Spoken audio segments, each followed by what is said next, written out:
Victor, hey, congratulations on being on this new series, Motherland, Fort Salem here. Thank you very much. It's an honor. It's a great show, and it's wonderful to be a part of it. I know. I was trying to recall the last. I actually spoke to you. I want to say once or twice before, but it's years ago for something much more action oriented called Scorpion King. Oh yeah, absolutely. Yeah, that was nothing but action. Yeah. So why did you want to be part of this series yourself? I really liked the character when we spoke about coming onto the show, the kind of the storyline and the road that Blanton gets to travel.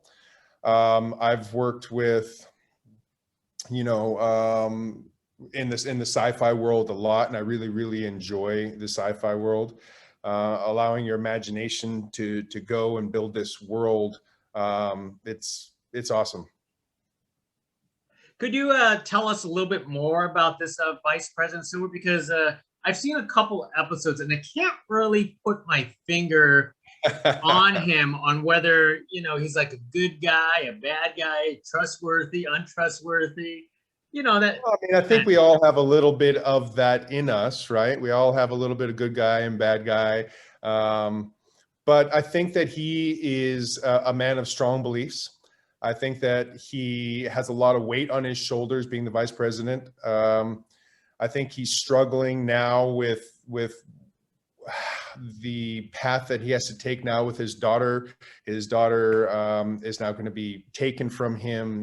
This is this incredibly precious person in my life that now I have to struggle as a father, as a vice president, with all these different things. And maybe they're coinciding, maybe they're conflicting. As the character, progresses in the show, we'll get to see what that is. But I think he's just dealing with a lot. So before this character was actually introduced, what was his motivations as vice president? Was he kind of neutral towards, this the army and witchcraft until hit the reveal of his daughter, or what was he sort of like had a certain type of biases?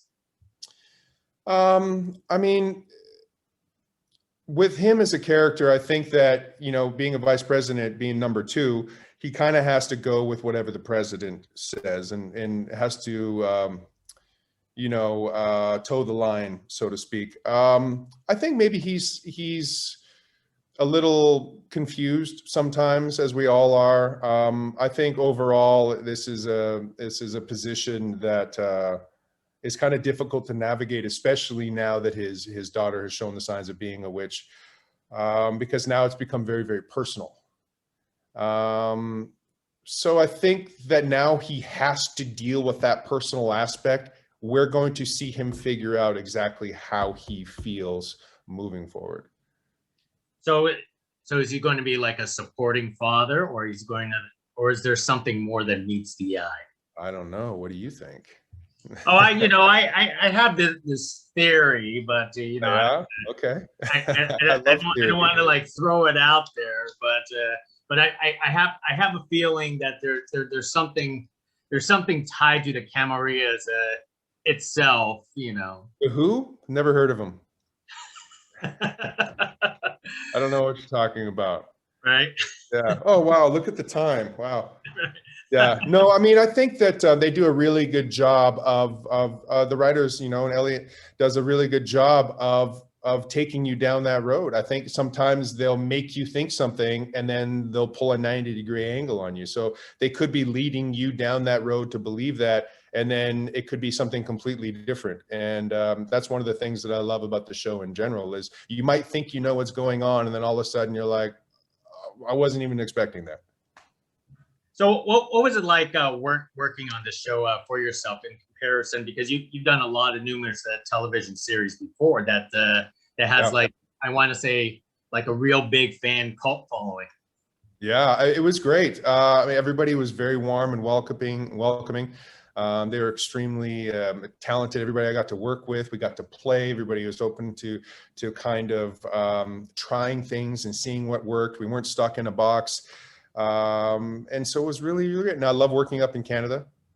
It's always fun to be up there, and because of the nature of the show, because there's so many people on the show, I got a lot of time off to be able to, take my dog hiking up in the mountains and just get away. But it was one of those situations where you never know what's going to happen. You come onto this big ensemble cast, how it's going to be, and I was very pleasantly surprised to see that it was very warm. Now, as playing the vice president here, how much interaction do you? Because it does so far, it hasn't really indicated too much of the presence of the president compared to the first season. So, is your character going to have more of a presence than the president in this series? Like, are you going to see more of my character than the president's character? That's correct. I don't think so. I think that there's a lot of really great scenes for the vice president and the president and both of us together.